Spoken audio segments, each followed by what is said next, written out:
Why did a multi-generational grain farmer decide to become a miller? Bill Myers said it was an easy decision. Join us today on an Ag Stories journey as we look at the connections between agriculture and you. Our sponsors, Ag Enterprise Supply, located in Cheney, supplying everything you need to get the highest yields out of your crops. And State Bank Northwest, founded in Garfield and now headquartered in Spokane. State Bank Northwest offers full-service banking on a first-name basis. This is Bill Myers with Joseph's Grainery, and I want to ask you a few questions about how you got started. Sure. I know we talked a little bit before. It's 5 generations that you've been farming, and now you decided to start milling your own grain. So how did you come to that decision? Oh, it was, I was running my seed. You know, we hold back our own seed, and I'm looking at this beautiful wheat. You know, it's just all nice and clean, and I thought, hey, that stuff looks good enough to eat. So, you know, we're fully engaged in production agriculture. We're in 3,000 acres, but I just decided, well, let's bag some of this stuff up and take it to a farmer's market and see who cares. And there was quite a bit of interest. And my original intention was to provide clean grain for people to mill at home, because that is the best flour you can have. It's you know, the freshest, best tasting stuff there is baking. People would look at the bag and they'd pet it and love on it and admire it, and then look you right in the eye and ask you, what do you do with it? And it's, oh, it's food. You eat it. And so I bought a little hand crank mill, and I'd go to the farmers markets with a little Ford flatbed truck I had.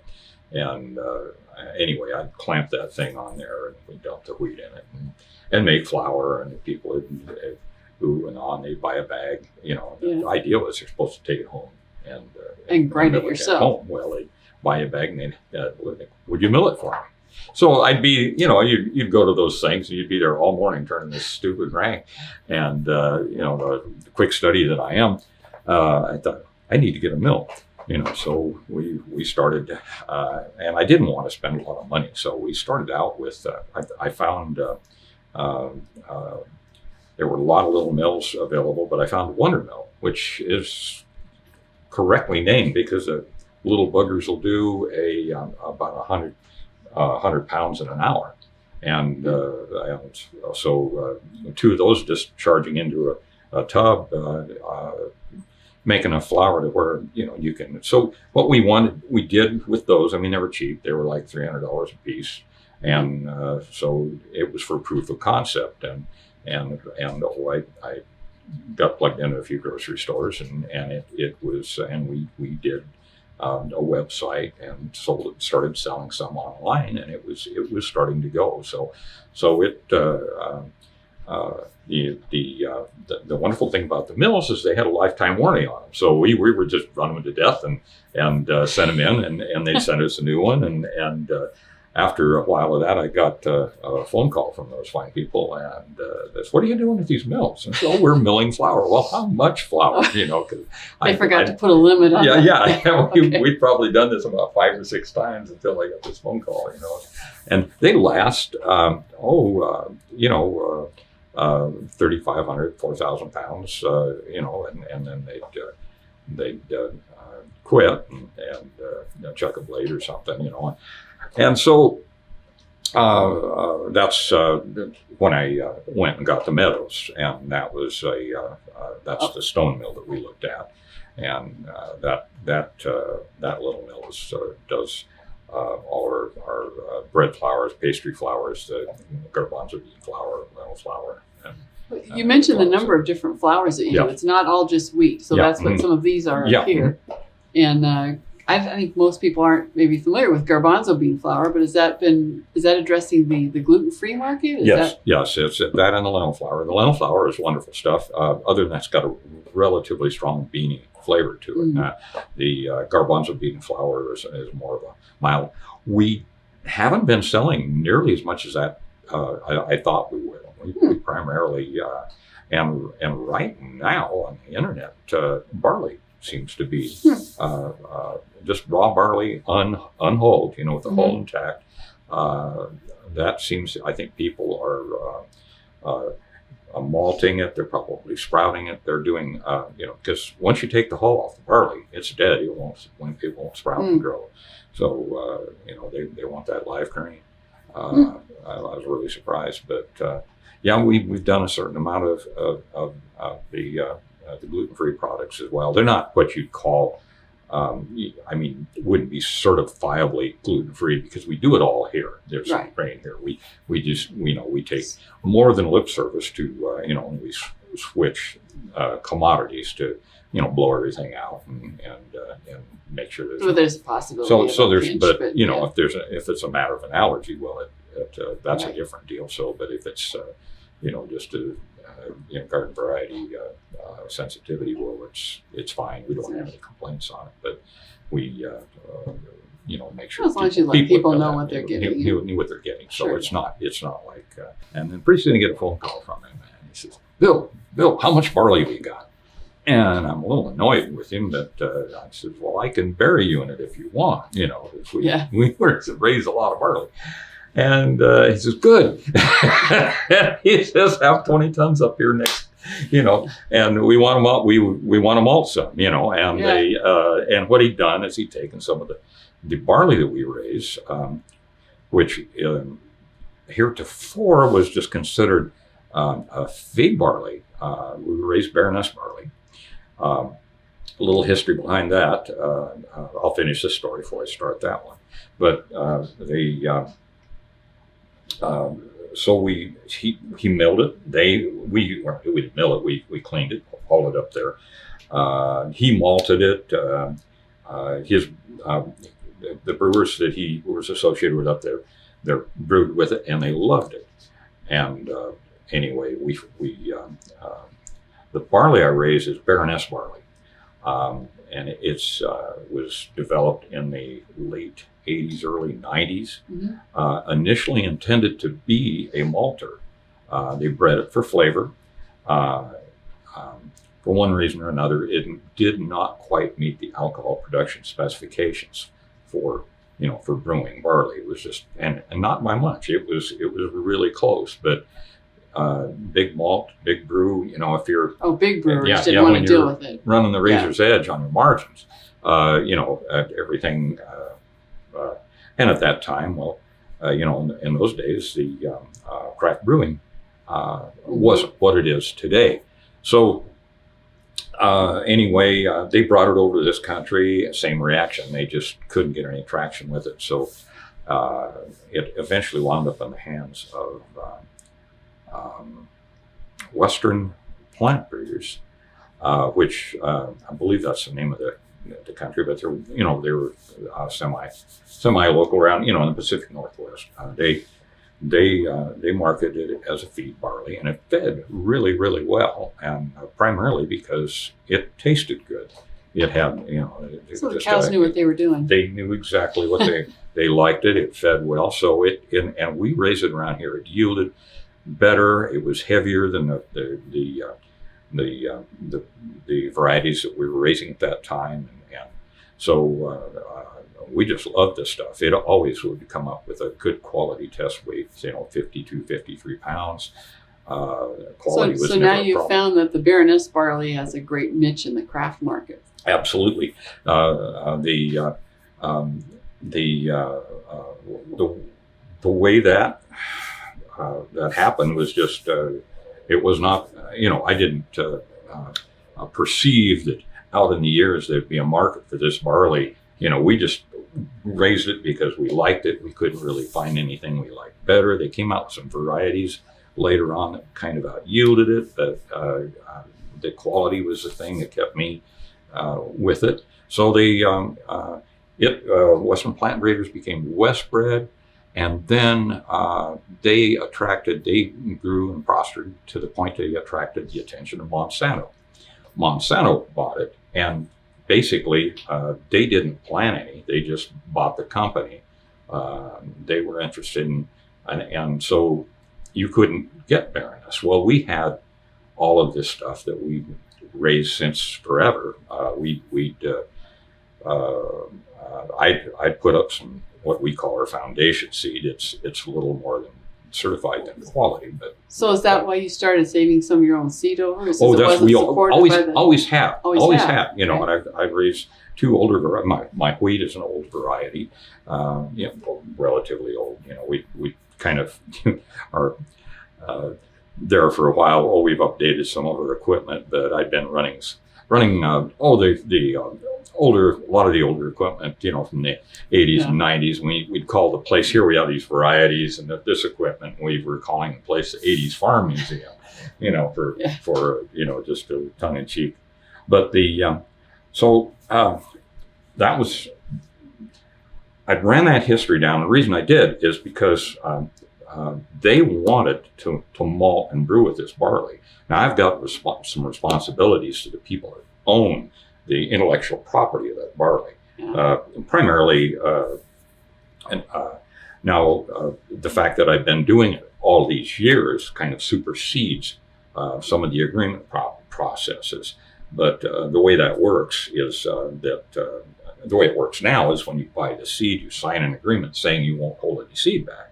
Oh. Well, I've had this, you know, this time. You've already been holding But seed. I wanted to use the name. I wanted to, you know, it was a cool name, everything. So I need to find out who owns Monsanto. You know, that's when I was doing the homework. Oh, Monsanto owns it. Well, then I found out the certificate was about out.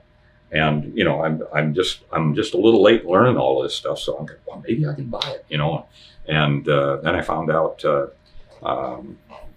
another seed company had bought it.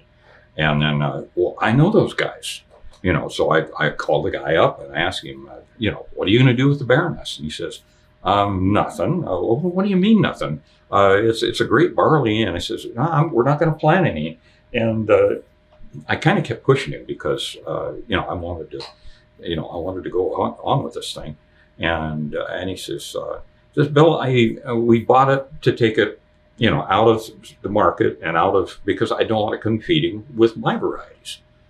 And so I told him what we were doing, and he says, I can't stop you from doing that, nor do I want to. He says, just don't raise any to sell as seed, or there'll be a special set of handcuffs waiting for you, you know, because there are, you know, like say I've got legal responsibilities. Okay. So we're not in the seed business, you know, but we can. So you have a lock on this because you're the only one who can raise and keep his own You got to seed. figure it out, don't you? Oh. Well, here's my, you know, I probably have, you know, unless he decides to start planting it and raising it, and I don't think he does, you know,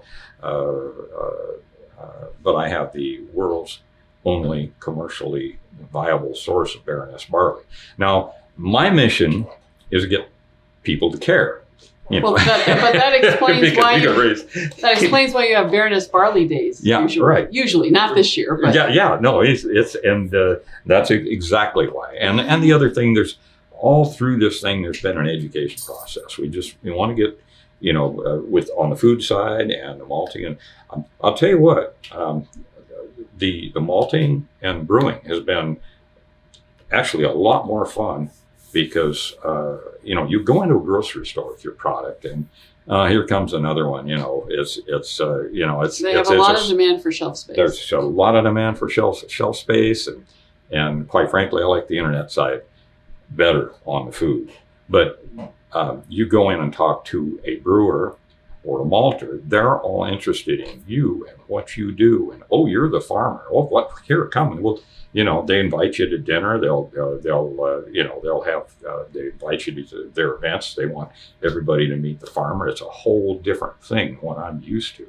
Well, So they it's, understand the value that you're providing to what they do, that they can't do what they do without it. Yeah, that's and of course on the food side, it's you know, when you look at agriculture and food and different commodities and things that are available, Mm-hmm.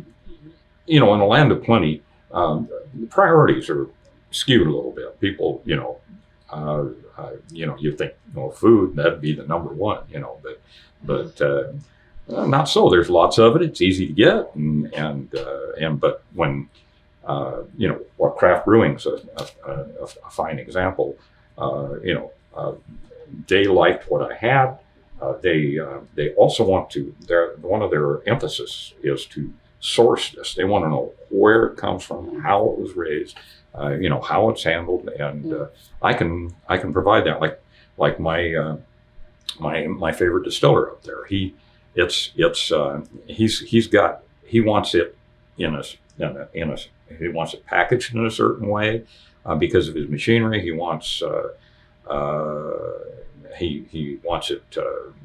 He doesn't want to have to mess with the milling. He doesn't, we provide all of that for him, and we do get as close to what he wants as we possibly can. So you're able to do some custom processing, but you mentioned earlier, we were chatting about the internet sales and how food would be a top priority, and we all discovered early in 2020 when people started panic buying the most interesting things, but one of them was flour, and you were able to pivot to take advantage of a niche that developed suddenly.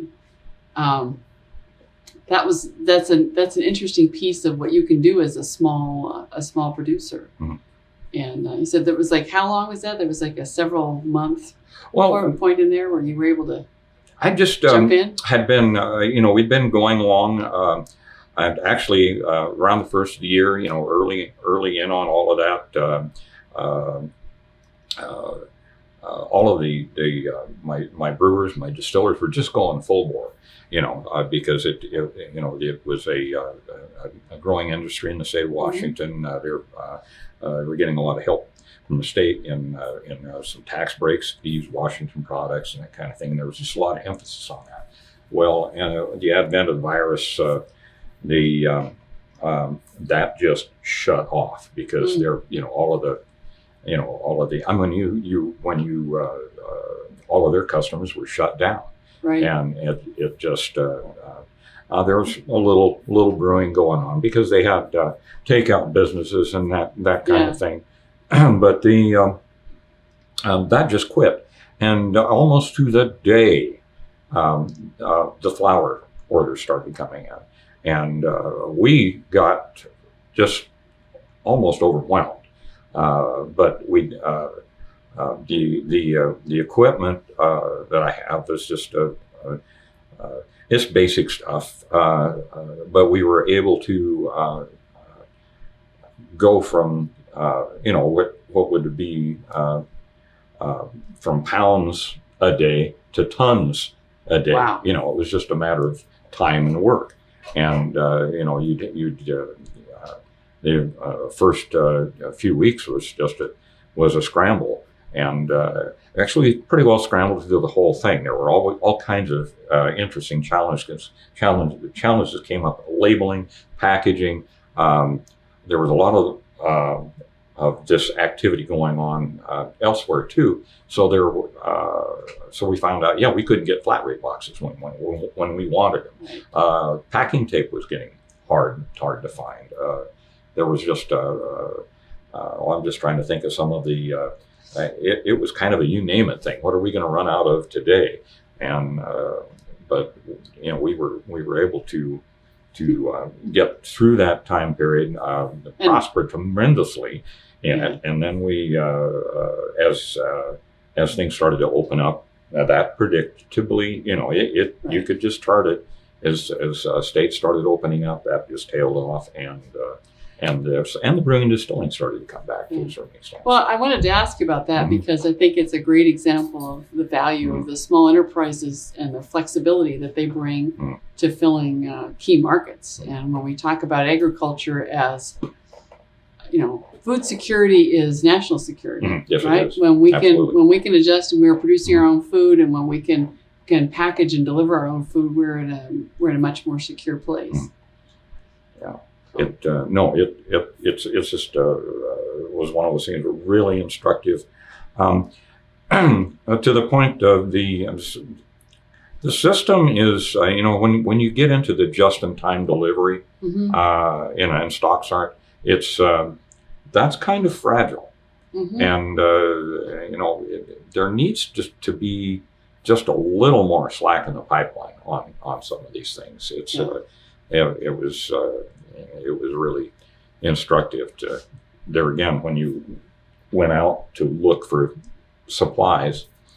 what Right. what was in short supply and what there was plenty of, And what can you substitute? If yeah, you have and to? that's we did some substitution. creatively, so. Yeah, and we had initially we had some packaging problems. Most of our packaging was geared up for the grocery stores. Well, Mhm. you start sending it, this little bag, it's plenty stout for grocery store shelf. Well, its big brother is a 12-pound bag, Mhm. which is it's a bigger, similar, Similar but those, shape. if they're not properly handled, there again, the postal system was overwhelmed, where we didn't have any trouble with this packaging before. Now in the freight, we were having trouble with it. They split open, and Yeah. we were Everybody was scrambling. everybody's scrambling, and and the postal service, I can't beat up on them because they probably provided us for what we have to do, with the best freight, and they're quick. Well, and they were as overwhelmed as anybody And else. they just got slammed and had too. to adapt. Yeah, So and there's there again, a lot of that I going ran on. over post offices all over in Spokane, trying to get a standard medium flat rate box, because it was Yeah. kind of our standard package, we found a different box for our large flat rate box. We finally started putting our 20-pound orders in a single bag and putting it in they had a kind of a goofy large flat rate box that was for game tables. Oh. So we put this bag in there, and it was Kinda get great, flat and slide it and down. it was tough. We did our drop tests and stuff with them, and played with them, and we couldn't get those to break. So that was, oh man, that's how we're going to do it from now on. Then I found an outfit that makes it's kind of a triple wall bag that there again it's a fold over thing like this, but it was just a lot tougher bag, Huh. and we managed to buy a pallet of 5,000 of those. And they came right at the end when it was all over. But Right. now this happens again. We can just step right into it. Well, you learn from every Yeah. experience. So Mhm. that's I think that's an interesting story. Of it's an ancient trade. Mhm. Mills have been around forever and ever. But to take that and add milling to your own production, that's a very entrepreneurial move, and I think it's a great example of how egg is pretty essential Mhm.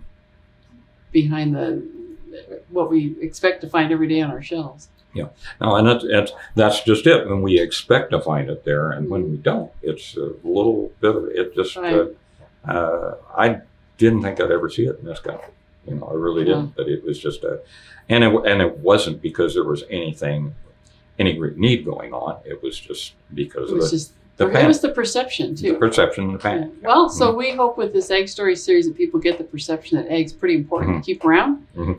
and to pay attention to. Well, I think people would be wise to go out and meet a farmer, know a farmer, or at least just have. And most of us are pretty friendly and tolerant, and willing to answer questions. And if you just we can start a dialogue. Go in, start a dialogue, and Well, it's been a great visit, Bill. okay. Appreciate the insights. Yeah, it's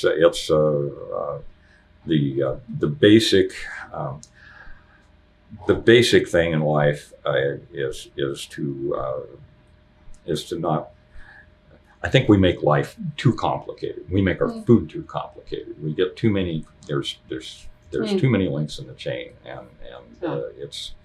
I think it's a good thing to get as close to it To as reconnect. you can. Yeah, absolutely. Well, thank Okay. you. It's been Okay. great meeting you. Nice to meet you too. Okay.